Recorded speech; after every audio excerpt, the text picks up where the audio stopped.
आप सभी को रक्षाबंधन की हार्दिक शुभकामनाएं।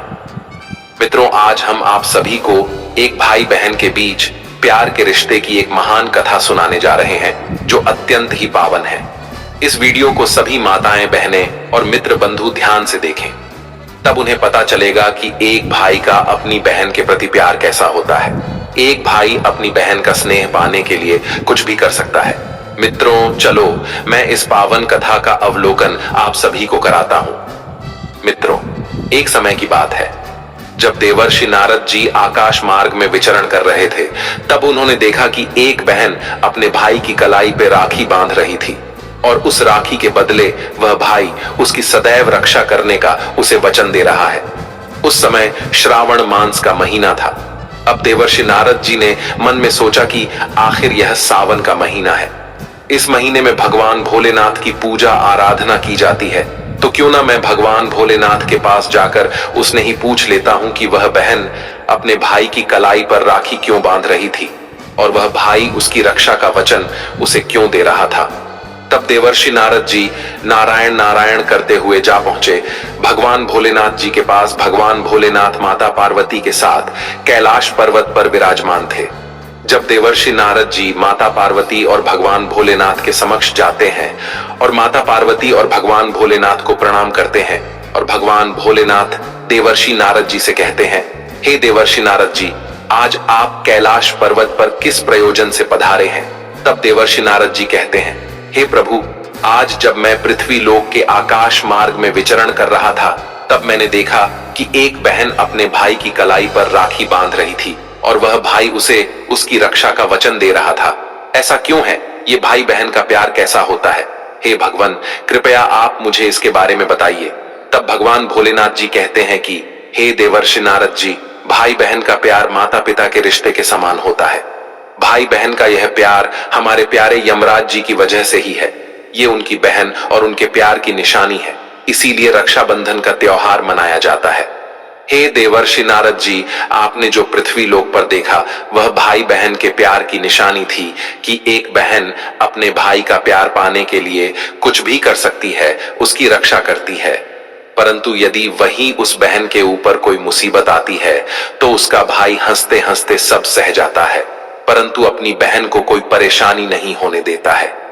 हे देवर्षि नारद जी, मैं आपको एक अत्यंत ही महत्वपूर्ण रक्षाबंधन की एक कथा सुनाता हूं, जिसे सुनने के बाद आपको पूर्ण ज्ञात हो जाएगा कि आखिर एक भाई का उसकी बहन के प्रति प्यार कैसा होता है। तब देवर्षि नारद जी कहते हैं कि हे भगवान, मुझे उस कथा को सुनाइए, अब मुझसे किंचित मात्र भी रुका नहीं जा रहा है। तब भगवान भोलेनाथ जी कहते हैं, हे देवर्षि नारद जी, इतना उतावलापन ठीक नहीं होता, क्योंकि एक कथा को जो पूरा सुनता है तो इस कथा को सुनने मात्र से उसका कल्याण हो जाता है, और जो भी इस वीडियो को दूसरों के साथ साझा करता है उसकी सभी मनोकामनाएं पूर्ण हो जाती हैं। तब भगवान भोलेनाथ की बात सुनकर देवर्षि नारद जी कहते हैं कि हे भगवान, आप उस कथा को सुनाइए, मैं पूरे मन लग्न के साथ उस कथा को सुनूंगा। अब भगवान भोलेनाथ कहते हैं, हे देवर्षि नारद जी, आज मैं तुम्हें एक अमीर बहन और गरीब भाई की कथा सुनाता हूं। आज की कथा सुनकर तुम्हें पता चल जाएगा कि एक भाई और बहन का रिश्ता कैसा होता है और हर एक बहन और भाई को अपना रिश्ता कैसे निभाना चाहिए। साथ ही साथ तुम्हें आज की इस कथा में जानने को मिलेगा कि आखिर मनुष्य गरीब क्यों हो जाता है, वह कौन से कारण है जिनकी वजह से मनुष्य गरीब हो जाता है। आखिर मनुष्य द्वारा किए गए ऐसे कौन से काम होते हैं जिनको करने से मनुष्य निर्धन हो जाता है और गरीबी के दलदल में फंसता चला जाता है। अब भगवान भोलेनाथ कथा को सुनाना आरंभ करते हैं और कहते हैं कि हे देवर्षि नारद जी, बहुत पुराने समय की बात है। किसी नगर में एक बहुत ही धनवान माध्यम का एक किसान रहता था। उस किसान के घर में दो जुड़वा संतानें पैदा हुई थी। उन दोनों जुड़वा संतानों में से एक पुत्र था और दूसरी जो संतान थी वह पुत्री थी। उस किसान ने अपने पुत्र का नाम श्याम रखा और अपनी पुत्री का नाम चित्रा रखा। इधर जब एक समय के बाद उस किसान की संतानें बड़ी हुई तो उन दोनों की आयु धीरे धीरे एक दिन विवाह के योग्य हो गई। तब किसान को अपने बच्चों की विवाह की चिंता सताने लगती है। एक दिन किसान किसी कार्य से अपने पड़ोस के एक शहर में जाता है। वह एक व्यापारी के घर में गया हुआ था। वहां पर उसे उस व्यापारी का पुत्र पसंद आ जाता है। अब घर आकर वह यह बात अपनी पत्नी से बताता है और उस व्यापारी के पुत्र के साथ में वह अपनी बेटी चित्रा का विवाह कर देता है। उससे जितना हो सका वह किसान अपनी पुत्री के विवाह में कोई कमी नहीं छोड़ता है। इस प्रकार से चित्रा अपने पिता के यहां से विदा होकर अपने ससुराल चली जाती है। उस किसान ने अपनी बेटी का विवाह करने के बाद वह किसान अपने पुत्र के विवाह के बारे में सोचने लगता है। उस किसान के मन में यह चल रहा था कि मेरी बेटी तो अपने घर की हो गई है, मैंने उसका विवाह एक बहुत ही अच्छे घराने में कर दिया है। अब मुझे अपने पुत्र के बारे में सोचना चाहिए और मुझे उसका विवाह भी कर देना चाहिए। यदि मेरे पुत्र का विवाह निश्चित समय पर सुचारू रूप से हो गया तो मैं अपना बचा हुआ शेष जीवन अपनी बहू और अपनी पत्नी के साथ में रहकर आराम से व्यतीत करूंगा। अब भगवान भोलेनाथ कहते हैं कि हे देवर्षि नारद जी, विधि द्वारा लिखित ईश्वर की लीला बड़ी विचित्र होती है। परमात्मा ना जाने कब किसको धनवान बना दे और कब किसके लिए गरीबी के द्वार खोल दे, इसके बारे में कोई नहीं जानता। उसी तरह एक दिन उस धनवान किसान के साथ भी कुछ ऐसा ही होता है। एक दिन वह किसान एक बड़ी भयानक बीमारी से ग्रसित हो जाता है। उसका पुत्र श्याम बहुत ही उदार हृदय का व्यक्ति था। जब वह अपने पिता को ऐसी हालत में देखता है तो वह अपने पिता की ऐसी हालत को देखकर वह बहुत ही ज्यादा दुखी हो जाता है और उसके बाद में अपने पिता का अच्छे से अच्छे वैद्य से इलाज करवाता है और अपने पिता के लिए महंगी से महंगी दवाइयां लेकर आता है। परंतु उसके पिताजी की हालत में कोई सुधार नहीं हो रहा था। धीरे धीरे करके उस किसान की सारी धन संपत्ति पिता के इलाज में चली जाती है। इस प्रकार अपने पिता का इलाज कराते हुए वह किसान का पुत्र श्याम अब बहुत ही गरीब हो जाता है। इतना इलाज करने के बावजूद भी उसके पिता की हालत में किसी भी प्रकार का कोई सुधार नहीं हो रहा था। जब कोई भी दवाई उस किसान की बीमारी में काम नहीं करती है तो एक दिन वह किसान अपने बेटे श्याम को अपने पास बुलाता है और अपने बेटे श्याम से कहता है कि हे पुत्र, जब भी कोई काम मनुष्य के सामर्थ्य से बाहर हो जाए या फिर उस काम का कोई समाधान ना मिले तो फिर ऐसे समय में उस काम को ईश्वर के भरोसे छोड़ देना चाहिए। इसलिए पुत्र, अब तुम मेरी चिंता छोड़ो और तुम अब अपने भविष्य के बारे में सोचो। मेरा क्या है, आज नहीं तो कल मुझे इस संसार को छोड़कर जाना ही है। हे पुत्र, मैंने अपनी जिंदगी को बहुत अच्छे से जिया है। मैं भगवान का धन्यवाद करता हूं कि मुझे तुम्हारे जैसा पुत्र मिला है। मेरी तो जिंदगी अब बहुत ही जल्द समाप्त होने वाली है, परंतु तुम्हारे सामने तो तुम्हारी पूरी जिंदगी पड़ी है। इसलिए हे पुत्र, अब तुम मेरी चिंता करना छोड़ो और अपना विवाह करके अपनी घर गृहस्थी बसा लो। मैं अपने जीते जी अपनी बहू को देखना चाहता हूं, तुम्हें खुश देखना चाहता हूं। हे पुत्र, तुम मेरी बस इतनी सी इच्छा पूर्ण कर दो। अपने पिता के मुख से इन शब्दों को सुनकर श्याम एकदम चुप हो जाता है, क्योंकि वह श्याम आखिर बेचारा कर भी क्या सकता था। उसके हाथ में कुछ नहीं था। साथ ही अब उसके घर में जो भी जमा पूंजी थी वह तो उसके पिता के इलाज में सारी की सारी पहले ही खर्च हो चुकी थी। अब श्याम अपने पिताजी से कहता है कि हे पिताजी, अगर आपको मेरी शादी हो जाने पर खुशी मिलती है तो जैसा आपको उचित लगे आप वैसा करिए। इसके बाद वह गरीब किसान अपने पुत्र श्याम की शादी एक गरीब घर की कन्या से करवा देता है। श्याम की पत्नी बहुत ही संस्कारी थी, वह अपना पराया सब कुछ समझती थी। अब श्याम की शादी के कुछ दिनों बाद ही उसके ऊपर एक गाज गिरी। बीमारी की वजह से उस किसान की मृत्यु हो गई। इधर पिता की मृत्यु के बाद श्याम अपने पिताजी का पूरी रीति रिवाज से अंतिम संस्कार करता है।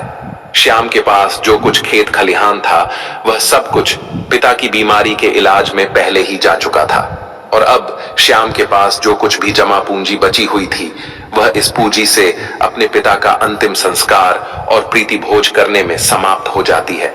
इस प्रकार से श्याम अब और भी ज्यादा गरीब हो जाता है। मित्रों, जब श्याम एक दिन बिल्कुल ही कंगाल हो जाता है तो वह गांव के बाहर जाकर अपनी पत्नी के साथ एक झोपड़ी को बनाकर रहने लगता है। श्याम पहले से ही मेहनती तो था ही, अब वह दूसरों के खेतों में मेहनत मजदूरी करके अपना और अपनी पत्नी का पेट पालने लगता है। अब इधर बहन को जब पता चला कि उसके पिता की मृत्यु हो गई है तो वह भी दुखी हो जाती है। साथ ही उसे जब यह पता चलता है कि उसके भाई ने अपने पिता की सारी पूंजी को उनके इलाज में खर्च कर दिया है तो श्याम की बहन चित्रा, जिसका विवाह एक धनी व्यापारी के घर में हुआ था, उसे जब अपने भाई की स्थिति के बारे में पता चलता है तो वह धनवान बहन अपने गरीब भाई से घृणा करने लगती है। मित्रों, अब भगवान भोलेनाथ कहते हैं कि हे देवर्षि नारद जी, कलयुग का प्रत्येक मनुष्य धन का लोभी होता है। जैसे वह श्याम की बहन श्याम के पास धन ना देखकर अपने ही सगे भाई से घृणा करने लगी। वह मन में सोचने लगी कि मेरा भाई अब तो बिल्कुल ही कंगाल हो चुका है, उसका घर जमीन सब बिक चुका है और अब उसके पास में एक फूटी कौड़ी भी नहीं बची है। यदि वह ऐसी हालत में वह मेरे ससुराल आता है तो उसे देख देख कर मेरी देवरानियां और जेठानियां मेरा बड़ा ही अपमान करेंगी और मेरा मजाक बनाएंगी कि तेरे मायके वाले तो बिल्कुल ही कंगाल है।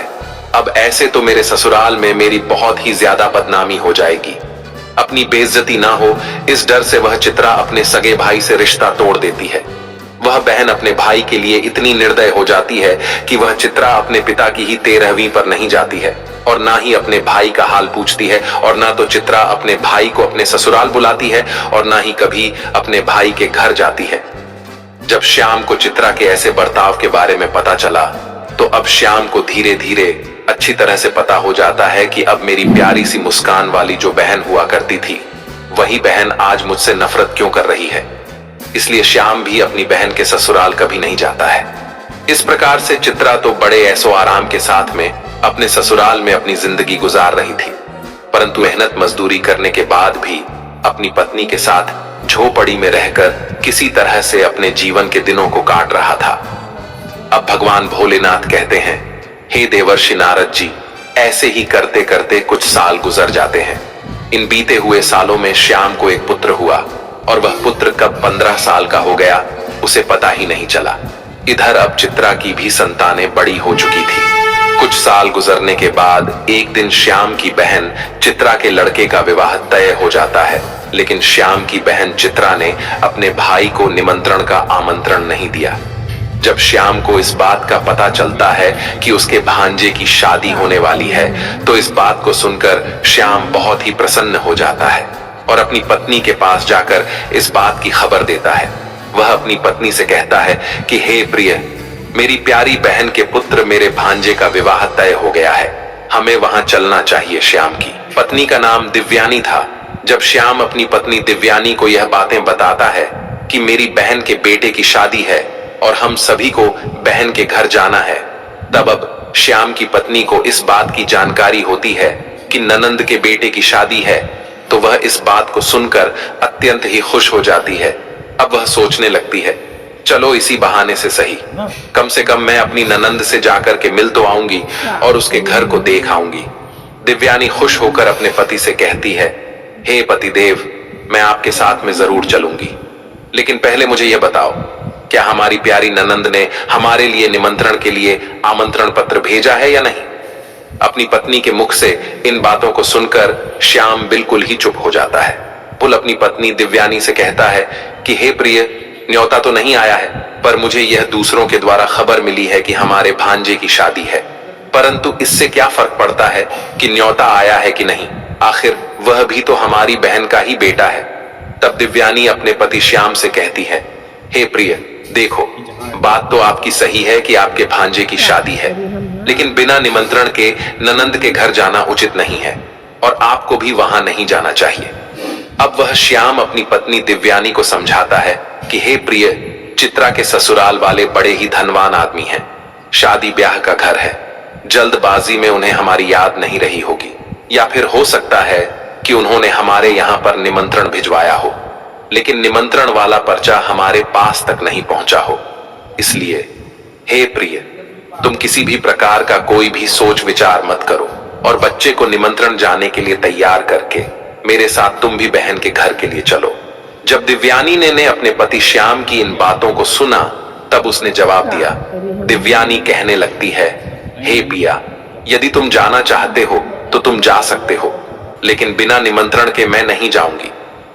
श्याम ने जब अपनी पत्नी के मुख से ऐसी बातें सुनी तो श्याम कहता है, ठीक है, यदि तुम्हारी यही इच्छा है तो तुम बच्चों के साथ घर पर ही रहो, मैं अकेला चित्रा के ससुराल के लिए चला जाता हूं। यदि मैं अपनी बहन के ससुराल नहीं गया तो मेरी बहन की देवरानियां और जेठानियां मेरी बहन को ताना मारेगी और कहेंगी कि खर्चा ना हो जाए इसलिए तेरा भाई नहीं आया। अब इतना कह करके श्याम घर के अंदर से बाहर चला जाता है। अब भगवान भोलेनाथ कहते हैं, हे देवर्षि नारद जी, अब श्याम जो था वह बहुत ही ज्यादा गरीब हो चुका था। श्याम के पास चावल और वस्त्र खरीदने के लिए पैसे नहीं थे। अब श्याम अपनी बहन के घर जाने के लिए वह अपने मित्र से थोड़े से पैसे उधार लेता है। श्याम ने उधार लिए हुए पैसों से अपनी बहन चित्रा और अपने बहनोई के लिए सुंदर सुंदर वस्त्र खरीदता है और उन कपड़ों को लेकर के श्याम सुबह अपनी बहन के ससुराल के लिए चल देता है। पैदल चलते चलते श्याम को सुबह से शाम हो जाती है। तब वह अपनी बहन के दरवाजे पर पहुंचता है और दरवाजे के एक तरफ जाकर के खड़ा हो जाता है श्याम।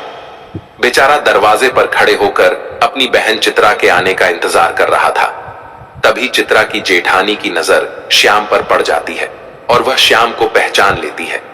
श्याम को देखने के बाद चित्रा की जेठानी जाकर चित्रा से बताती है कि बहन चित्रा, आज तेरा भाई तेरे घर आया है, जाकर देख तेरा भाई तेरे दरवाजे पर खड़ा है। जब चित्रा ने अपनी जेठानी के मुख से ऐसी बातें सुनती है तो वह अपनी जेठानी से पूछने लगती है, दीदी, यदि तुमने मेरे भाई को द्वार पर खड़ा देखा है तो मुझे यह बताओ, मेरा भाई मेरे ससुराल में किस हालत में आया है और मेरे भाई ने आखिर कैसे कपड़े पहने हैं। अब चित्रा की जेठानी कहती है कि तुम्हारा भाई फटे पुराने वस्त्र पहनकर तुम्हारे द्वार पर खड़ा है, वह तुम्हारे आने का इंतजार कर रहा है। अपनी जेठानी की यह बात सुनकर चित्रा गुस्से से लाल हो जाती है और सभी की नजरों को बचाते हुए अपने भाई के पास पहुंच जाती है। वह बेचारा श्याम जब अपनी बहन चित्रा को अपने पास आता हुआ देखता है तो खुशी के मारे उसका चेहरा खिल उठता है। अपनी बहन को देखकर श्याम की आंखों में आंसू आ जाते हैं, क्योंकि वह आज सालों बाद उससे मिल रहा था। उसके बाद चित्रा अपने भाई को अपने साथ में लेकर सबकी नजरों से बचाते हुए अपने घर के सबसे अंदर वाले कमरे में ले जाती है और पूछने लगती है, अरे भाई, तुम्हारे पास आखिर किसने निमंत्रण पत्र भेजा था जो तुम यहाँ चले आए। तब श्याम कहता है, बहना, तुमने तो अपने भाई को बिल्कुल भुला ही दिया है, परंतु मुझे किसी से पता चला कि मेरे भांजे की शादी है, इसीलिए मैं तुम्हारे लिए और तुम्हारे बेटे के लिए नए कपड़े लेकर आया हूँ। मैंने सोचा अगर मैं अपनी बहन के ससुराल नहीं जाऊंगा तो मेरी बहन की देवरानियां और जेठानियां उसे ताना मारेंगी। इस वजह से मैं तुम्हारे पास आया हूं। अपने भाई के मुख से इन बातों को सुनकर चित्रा कहने लगती है, भाई, तुम्हें इस तरीके से बेशर्मों की तरह मेरे घर नहीं आना चाहिए था। तुम इस तरीके से फटे पुराने कपड़े पहनकर मेरे घर तक चले आए, ये मेरे लिए बड़े लाज की बात है। कम से कम अपनी नहीं तो मेरी इज्जत, मेरे मान सम्मान का ख्याल तो किया होता। आखिर तुम्हारी तो कोई इज्जत नहीं, कम से कम तुमने हमारी इज्जत के बारे में तो सोचा होता। मेरा विवाह एक ऊंचे कुल में हुआ है, इस वजह से तुम्हें ऐसे बनकर नहीं आना चाहिए था। जब श्याम अपनी बहन चित्रा के मुंह से ऐसे कटु शब्द सुनता है तब उस मजबूर भाई का कलेजा छलनी हो जाता है। अब भगवान भोलेनाथ कहते हैं, हे देवर्षि नारद जी, तब श्याम अपनी बहन के पैरों में गिरकर माफी मांगने लगता है। श्याम कहता है, हे बहन, मुझे क्षमा कर दो, मुझे नहीं पता था कि मेरी वजह से यहां तुम्हारी बदनामी होगी। मैं तो हमेशा से यही चाहता हूं कि तुम्हारी बदनामी ना हो, तुम्हारी देवरानी जेठानी तुम्हें ताना ना मारे, इसीलिए तो मैं तुम्हारे लिए नए वस्त्र लेकर आया हूं। यदि मुझे यह बातें पहले ही पता होती कि तुम मेरी वजह से इतनी आहत हो जाओगी कि तुम्हें मेरे आने से इतना बुरा लगेगा, तो मैं तुम्हारे दरवाजे पर कभी नहीं आता। मैं तो यह सोचकर आया था कि मेरे भांजे की शादी है, यदि मैं नहीं पहुंचा तो मेरी बहन की देवरानी जेठानी मेरी बहन को ताने मारेगी। जब श्याम ने इतनी सारी बातें बोली तो चित्रा को श्याम की इन बातों को सुनकर गुस्सा थोड़ा सा शांत हो जाता है। तब वह श्याम से कहती है, चलो, जब तुम आ ही गए हो तो मेरी एक बात तुम कान खोलकर सुन लो। जब तक मेरे बेटे की शादी नहीं हो जाती तब तक इस जगह पर बंद रहना और भूल कर भी इस कमरे से बाहर निकलने की गलती मत करना, वरना तुम्हें देखकर लोग कहेंगे चित्रा का भाई तो भिखारी है, और मैं यह नहीं चाहती हूं कि मेरी गरीबों में गिनती हो। और जब सभी मेहमानों के लिए भोजन बन जाएगा तो मैं तुम्हें भोजन की थाली इस कमरे में पहुंचा दूंगी। तुम भोजन खा करके चुपचाप पिछले दरवाजे से अपने घर को चले जाना। श्याम कहता है, ठीक है बहना, मैं आज रात को ही तुम्हारे घर से अपने गांव के लिए चला जाऊंगा। मगर मेरी तुमसे एक विनती है, मैं तुम्हारे लिए और जीजा जी के लिए जो कपड़े मैं लाया हूं, तुम उन कपड़ों को रख लो। उन्हें मैं तुम्हारे लिए बड़े प्यार से लाया हूं। चित्रा ने अपने भाई से कपड़ों को ले लिया और चुपचाप कमरे के बाहर चली आई। और जाते समय बाहर से उस कमरे की कुंडी लगा जाती है कि श्याम बाहर ना आ सके। श्याम उस कमरे में बैठकर अपनी बहन के वापस आने का इंतजार करने लगता है। अब भोलेनाथ जी कहते हैं, हे देवर्षि नारद जी। इधर श्याम उस कमरे में बैठा हुआ अपनी बहन के लौटने का इंतजार कर रहा था कि मेरी बहन मुझे भोजन खिलाने के लिए लौटकर वापस आती ही होगी। आज तो मुझे स्वादिष्ट भोजन खाने को मिलेगा। परंतु श्याम को क्या पता था कि वह निर्मोही बहन अपने भाई को उस कमरे में बंद करके अपने घरेलू काम धंधे में लग चुकी है और भाई के लिए भोजन देना भूल चुकी है। श्याम की बहन चित्रा शादी के काम धंधे में इतनी ज्यादा खो जाती है कि अब उसे याद ही नहीं रहता कि उसका भाई उसी के यहां एक कमरे में बंद है और वह मेरे लौटने का इंतजार कर रहा है। चित्रा सारा काम करती गई और शादी पूर्ण रूप से संपन्न हो गई। अब चित्रा एक बड़े घराने की बहू थी, तो उसका घर भी बहुत बड़ा था। चित्रा ने अपने भाई को सबसे पीछे वाले रूम में बंद किया था। एक बात और भी थी कि उधर कोई आता जाता भी नहीं था। अब जैसे जैसे समय बीतने लगता है, भूख प्यास की वजह से श्याम अब छटपटाने लगता है और उसकी हालत भी खराब होने लगती है। तब श्याम अपनी बहन को आवाज लगाता है, लेकिन उसकी आवाज को कोई भी नहीं सुनता है। अब चित्रा शादी के बाद होने वाली रस्मों में व्यस्त थी। इस तरह से श्याम को उस कमरे में पड़े पड़े 2 दिन बीत जाते हैं। अब भगवान भोलेनाथ कहते हैं कि हे देवर्षि नारद जी, इधर श्याम को अपनी पत्नी और बच्चों की याद आती है। श्याम सोचता है, यदि यहां कोई नहीं आया तो मैं भूखा प्यासा इसी कमरे में मर जाऊंगा। यदि मैं मर गया तो मेरे पत्नी सहित बच्चों का क्या होगा? मेरे ना होने पर कैसे मेरी पत्नी बच्चों का पालन पोषण करेगी? यही सब कुछ सोचते सोचते और कमजोरी की वजह से बेहोश होने लगता है। तभी किसी काम की वजह से चित्रा की जेठानी कमरे के पास से गुजरती है। जब श्याम के कानों में किसी के आने की आवाज सुनाई देती है तो श्याम अपनी पूरी ताकत से उस कमरे का दरवाजा पीटने लगता है। जब चित्रा की जेठानी के कानों में उस दरवाजे को पीटने की आवाज जाती है तो वह दरवाजे को खोलकर देखती है तो अंदर श्याम को देखकर वह चौंक जाती है और श्याम से पूछने लगती है, हे भाई, तुम्हें इस कमरे में किसने बंद किया है? श्याम इस बात का कोई जवाब नहीं देता है, क्योंकि वह अपनी बहन को उसकी ही जेठानी की नजरों में गिराना नहीं चाहता था। परंतु जब चित्रा की जेठानी ने दोबारा पूछा, झूठ मूठ की बातें बनाते हुए कह देता है कि बहन, मैं इस कमरे में आराम कर रहा था, तभी किसी ने गलती से बाहर से दरवाजे की कुंडी लगा दी और मैं इस कमरे में बंद हो गया। बहन, यदि तुम आज नहीं आती तो मेरे प्राण आज चले जाते। और इतना कहने के बाद श्याम घर के पिछले दरवाजे से चुपचाप बाहर निकलकर चला जाता है। श्याम को अब उसे कमरे में बंद हुए 3 दिन हो चुके थे। तीसरे दिन उसकी बहन की जेठानी उसे कमरे से आजाद कर देती है। अब वह श्याम बेचारा 3 दिन का भूखा प्यासा वह चुपचाप अपने घर की तरफ चल देता है। अंत में वह चलते चलते काफी दूर निकल जाता है तो भूख प्यास के मारे उससे ठीक से रास्ते पर चला भी नहीं जा रहा था। उसे एक कदम चलते ही चक्कर आने लगता था। जब श्याम चलते चलते खूब थक जाता है और फिर श्याम का सर चकराता है और वह जमीन पर गिरने वाला ही होता है कि तभी वहां पर कहीं से एक बूढ़ी औरत आ जाती है और वह बूढ़ी औरत श्याम को जमीन में गिरने से पहले ही श्याम को पकड़ लेती है। अब जब श्याम को कुछ घंटों बाद होश आता है तो वह खुद को उस औरत की गोद में पाता है। अब वह तुरंत ही उठकर खड़ा हो जाता है और खड़े होने के बाद में उस बूढ़ी औरत से कहता है, हे माँ, तुम कौन हो? जिस बूढ़ी माँ की गोद में वह बेचारा श्याम लेटा हुआ था, वह बूढ़ी माँ साक्षात देवी माँ थी, क्योंकि श्याम की पत्नी दिव्यानी रोज उस देवी माँ की पूजा किया करती थी और पूर्ण श्रद्धा भाव से देवी माँ की भक्ति किया करती थी।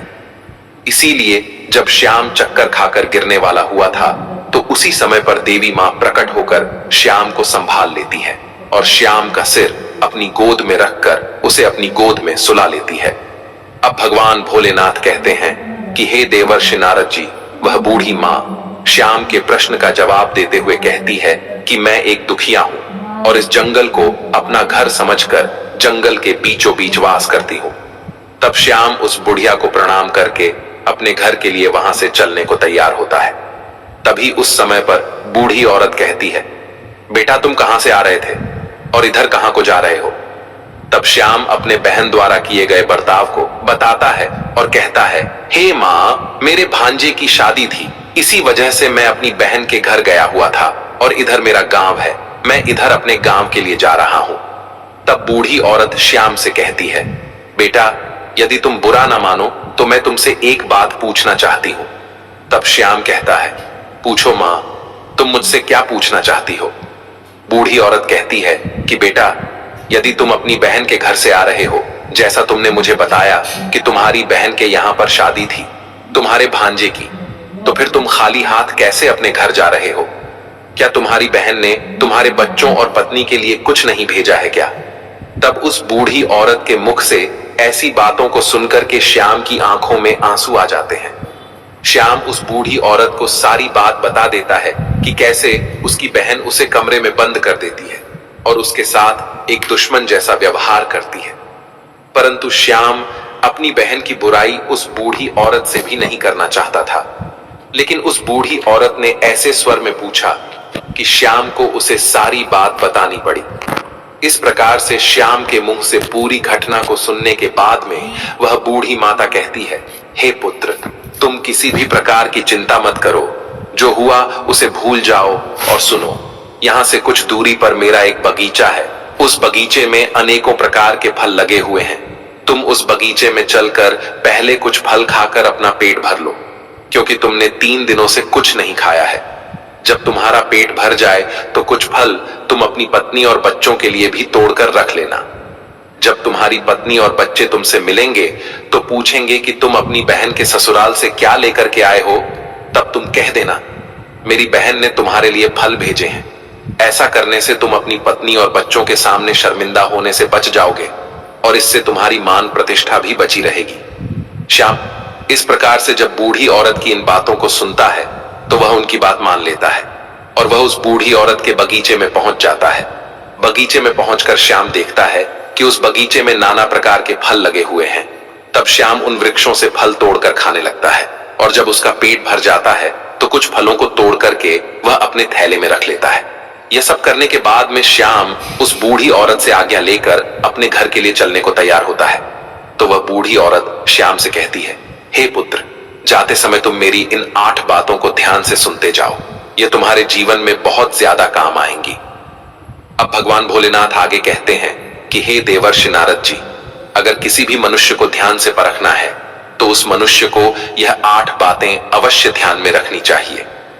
अब भगवान भोलेनाथ कथा को आगे बढ़ाते हुए कहते हैं कि इस प्रकार से वह बूढ़ी औरत जो साक्षात देवी का अवतार थी, वह श्याम को 8 बातें बताती है। उन 8 बातों को सुनकर कि श्याम अपने घर के लिए चल देता है। जब श्याम फलों से भरे हुए उस थैले को लेकर अपने घर पर पहुंचता है, तब श्याम का बड़ा बेटा और कुछ आसपास के छोटे छोटे बच्चे श्याम की पत्नी के पास आ जाते हैं और पूछने लगते हैं, आप बुआ के घर से आ रहे हो, आखिर बुआ ने हमारे लिए क्या भेजा है? श्याम ने जब बच्चों के मुंह से यह सुना, तब श्याम ने अपने हाथों का थैला अपनी पत्नी को थमा दिया और थैला देने के बाद श्याम घर से बाहर निकलकर अपने खेतों को चला गया, क्योंकि वह अपनी बहन के बर्ताव से परेशान था। वह अपने मन में सोच रहा था कि मेरी बहन इतनी निर्दय कैसे हो सकती है। शादी से पहले तो वह मुझसे बहुत प्यार किया करती थी, रक्षाबंधन पर वह मेरे लिए क्या कुछ नहीं करती थी, थाली सजाती थी, मेरी आरती उतारती थी, मेरे हाथ पर राखी बांधती थी, मुझसे प्यार करती थी, और आज वही बहन मुझे देखने तक के लिए नहीं तैयार है, और उसका कारण बस यही है कि मैं गरीब हो गया हूं। इसी तरह के ख्याल श्याम के मन में चल रहे थे। श्याम बहुत ही परेशान था। जब श्याम अपने खेतों पर चला जाता है, तब श्याम की पत्नी जब उस थैले को खोलकर देखती है तो थैले के अंदर का नजारा देखकर श्याम की पत्नी एकदम से हैरान रह जाती है, क्योंकि उस थैले में कोई फल नहीं थे। दिव्यानी थैले में देखती है कि वह थैला पूरा सोने चांदी के रूप में बने फलों से भरा हुआ है। श्याम जो फल लाया था उसमें से कुछ अनार भी थे। जब दिव्यानी ने अनार को फोड़ा तो अनार के फलों से हीरे निकलते हैं। ये सब देख करके दिव्यानी बहुत खुश हो जाती है। उसे कुछ समझ नहीं आ रहा था कि यह कैसे हो रहा है। वह भागी भागी अपने पति के पास पहुंचती है और अपने पति के पास खेतों में पहुंचकर अपने पति से कहती है कि हे प्रिय, तुम तो शादी में गए थे, तुम लेकर क्या आए हो? तुम्हारी बहन ने तुम्हें क्या दिया है? अपनी पत्नी की इन बातों को सुनकर श्याम सोचने लगता है कि शायद जो उस बूढ़ी औरत ने जो मुझे फल दिए थे, वह फल मेरी पत्नी को पसंद नहीं आए होंगे, इसीलिए मेरी पत्नी मुझसे ऐसी बात पूछ रही है। मुझे तो अपने बच्चों के लिए लड्डू पेड़ा लेकर आना चाहिए था, या फिर उनके लिए कुछ वस्त्र लाने चाहिए थे। तब श्याम अपनी पत्नी से कहता है, हे प्रिय, मेरी बहन ने जो कुछ मुझे दिया है वह मैंने लाकर तुम्हें दे दिया। अब जो कुछ भी थैले में है उसे ही बच्चों में बांट कर दे दो। श्यामू की बात सुनने के बाद उसकी पत्नी कहती है, हे प्रिय, पहले तुम घर के अंदर चलो और घर पर चलकर देखो तो कि तुम्हारी बहन ने तुम्हारे लिए क्या भेजा है। यह कहकर दिव्यानी अपने पति के हाथ को पकड़कर अपने घर के भीतर ले जाती है और अपने पति से कहती है, इसे जरा देखिए तो सही, आखिर हमारी ननंद ने हमारे लिए क्या भेजा है। और इतना कहकर दिव्यानी राहुल के सामने थैले को पलट देती है। थैला पलटते ही अंदर से हीरे मोती सोना चांदी निकलते हैं। दिव्यानी कहती है कि आखिर हमारी ननंद ने तो हमारा भाग्य ही बदल दिया है। उन्होंने फलों में छुपा करके हमें हीरे मोती भेजे हैं।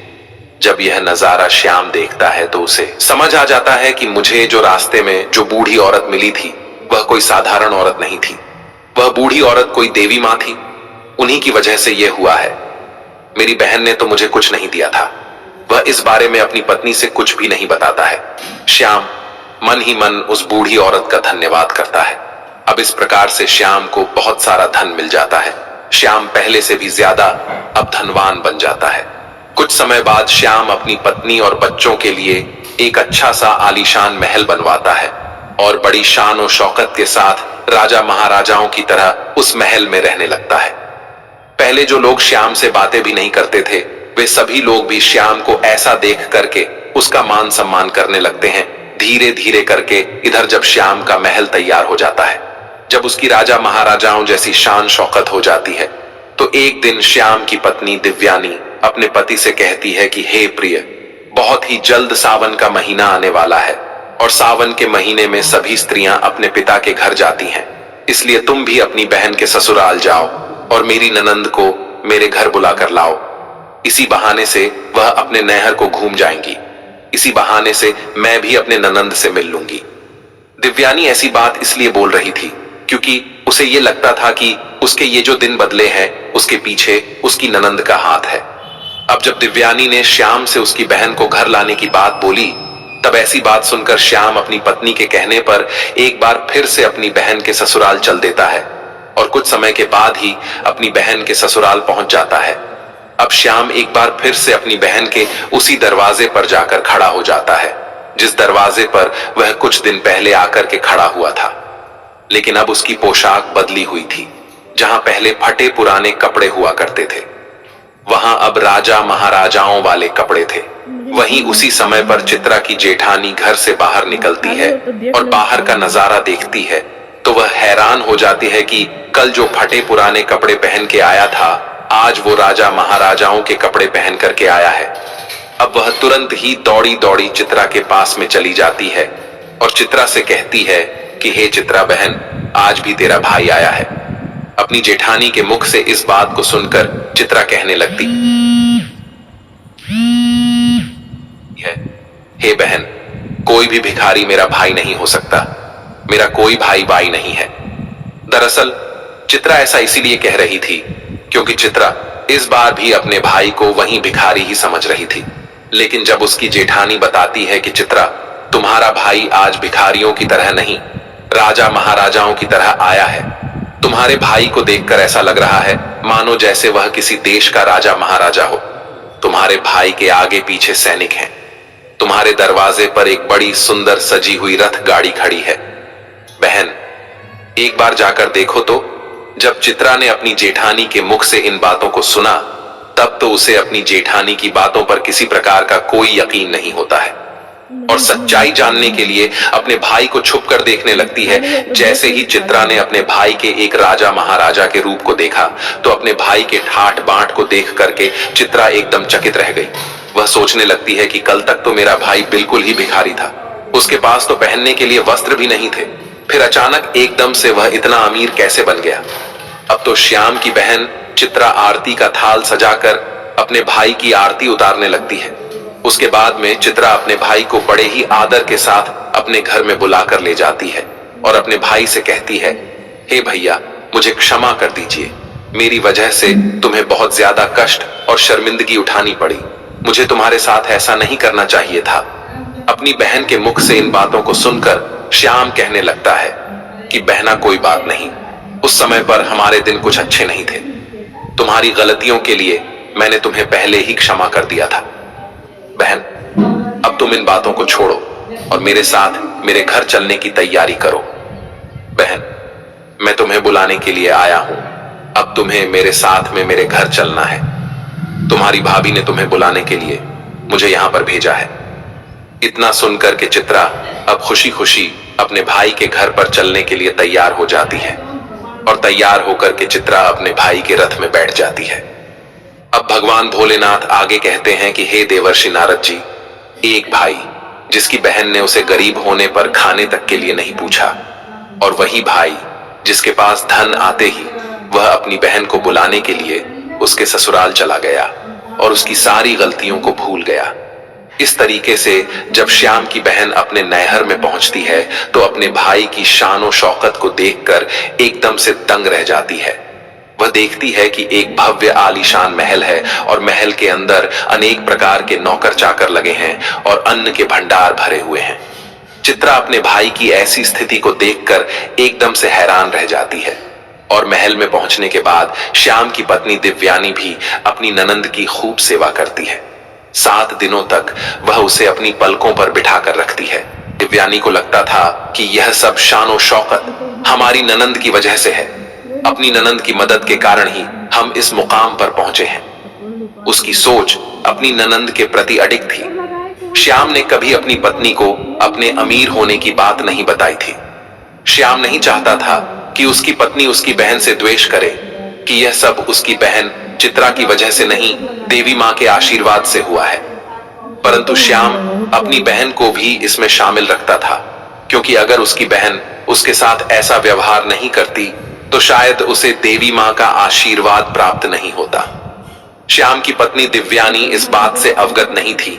ये सोच करके दिव्यानी अपनी ननंद की खूब ज्यादा सेवा करती है और अपनी ननंद का खूब ख्याल रखती है। कुछ दिन बीतने के बाद जब श्याम की बहन चित्रा अपने ससुराल जाने को तैयार होती है तो श्याम की पत्नी दिव्यानी अपने पति से कहती हैं, हे प्रिय, कल तुम्हारी बहन अपने घर जाएगी, इसलिए तुम बाजार जाओ और बाजार जाकर अपनी बहन के लिए कोई अच्छा सा तोहफा लेकर आओ। अपनी पत्नी की बात को सुनकर श्याम घर से चला जाता है और श्याम एक मोची की दुकान पर पहुंचता है और मोची से कहता है, हे मोची भाई, मुझे अपनी बहन के लिए बोलने वाली जूती बनवानी है, क्या तुम मेरी बहन के लिए बोलने वाली जूती बना सकते हो? मोची कहता है, हे सेठ, मैं बोलने वाली जूती बना तो दूंगा, लेकिन उसके बनवाने की कीमत बहुत ज्यादा लगेगी। तब श्याम उस मोची से कहता है, भाई, मैं तुम्हें मुंह मांगा पैसा दूंगा, लेकिन तुम ऐसी जूतियां बना दो कि वे जूतियां जब भी मेरी बहन पहन कर चले तो वे जूतियां बारी बारी से मैं आपको जो यह 8 बातें बताने वाला हूं उन 8 बातों को बोले।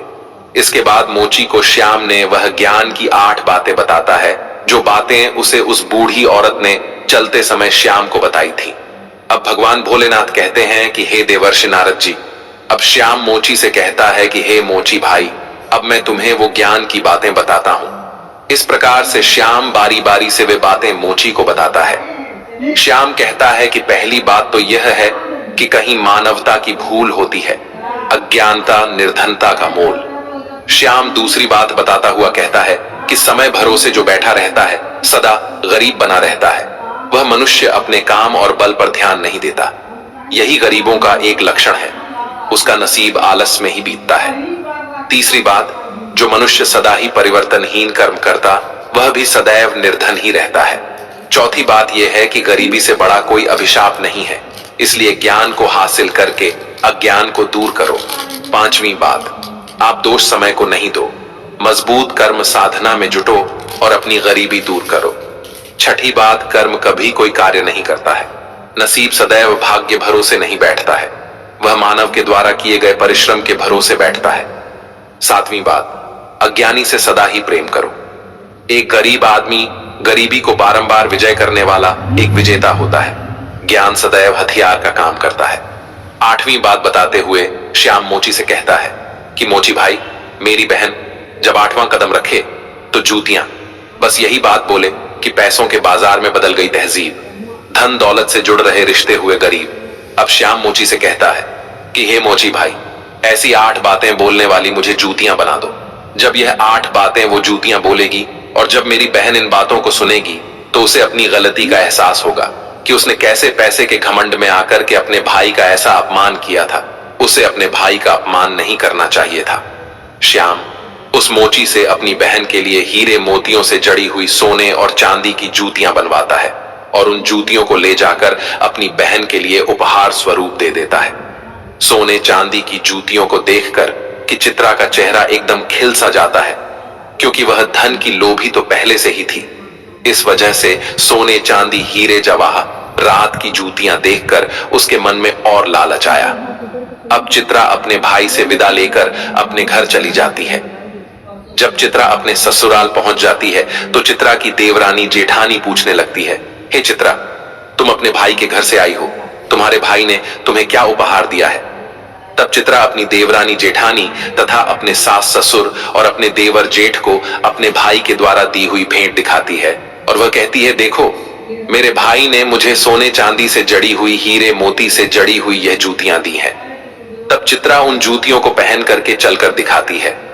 जैसे ही चित्रा उन जूतियों को पहन करके चलती है तो जूतियां बोलती हैं कि पैसों के बाजार में बदल गई तहजीब, धन दौलत से जुड़ रहे रिश्ते हुए गरीब। जब चित्रा इस बात को सुनती है तो उसका सर शर्म से नीचे झुक जाता है और अपने भाई को याद करके एकदम से रोने लगती है। जब चित्रा का ऐसे लटका हुआ मुंह उसकी देवरानी जेठानी देखती है तो वह पूछती है कि चित्रा, आखिर क्या हुआ जो तुम अचानक से रोने लगी? तो चित्रा अपनी देवरानी और जेठानी को सारी बातें बताती है कि हे बहन, मैंने पैसों के घमंड में आकर अपने भाई को कितना भला बुरा कहा था। मैंने अपने भाई को एक गिलास पानी तक नहीं पूछा था। आज देखो, मेरे भाई ने मुझे कितनी कीमती जूतियां बनवा कर दी हैं। अब तो मुझे अपने आप से घृणा होने लगी है। मैं तो जीना नहीं चाहती। तभी चित्रा की जेठानी उसे समझाने लगती है कि हे बहन, जो भी कुछ हुआ उसे भूल जाओ। आगे से याद रखना, कभी किसी के साथ में ऐसा बर्ताव मत करना, क्योंकि जो व्यक्ति धन दौलत का घमंड करता है उससे माता लक्ष्मी हमेशा के लिए दूर चली जाती है। इसलिए मेरी यह बातें तुम सदा याद रखना। और इस तरीके से चित्रा की जेठानी चित्रा को समझाती है, जिससे अब चित्रा भी प्रेम व्यवहार के साथ सबसे पेश आने लगी थी। अब भगवान भोलेनाथ कहते हैं कि हे देवर्षि नारद जी, भाई बहन का प्यार अमोघ होता है। उसमें यदि एक समय के लिए दरार आ भी जाती है तो कुछ समय पश्चात वह पुनः भर जाती है, जैसे श्याम और उसकी बहन चित्रा के बीच की दरार भर गई। श्याम की पत्नी दिव्यानी की वजह से श्याम पुनः एक धनवान व्यक्ति बन पाया और बहन के आंखों पर जो माया की एक धुंधली पट्टी चढ़ गई थी, वह भी श्याम ने उन बोलने वाली जूतियों के माध्यम से वह पट्टी भी हट गई। अंत में सब ठीक ही होता है। अगर कोई किसी चीज को दिल से चाहे तो ईश्वर सदैव ही उस कार्य को करने में उसकी मदद करते हैं। अब देवर्षि नारद जी कहते हैं, हे प्रभु, आपने मुझे जो यह कथा सुनाई है, यह कथा सद्गुण संपन्न है। आपका मुझे इस कथा का अवलोकन करने के लिए धन्यवाद। मित्रों, आपको हमारे वीडियो के द्वारा दिया गया ज्ञान कैसा लगा? कृपया हमें कमेंट करके अवश्य बताइएगा। साथ ही आप सभी से विनम्र निवेदन है कि हमारे चैनल को भी सब्सक्राइब अवश्य कर लेना और जितना हो सके इस वीडियो को शेयर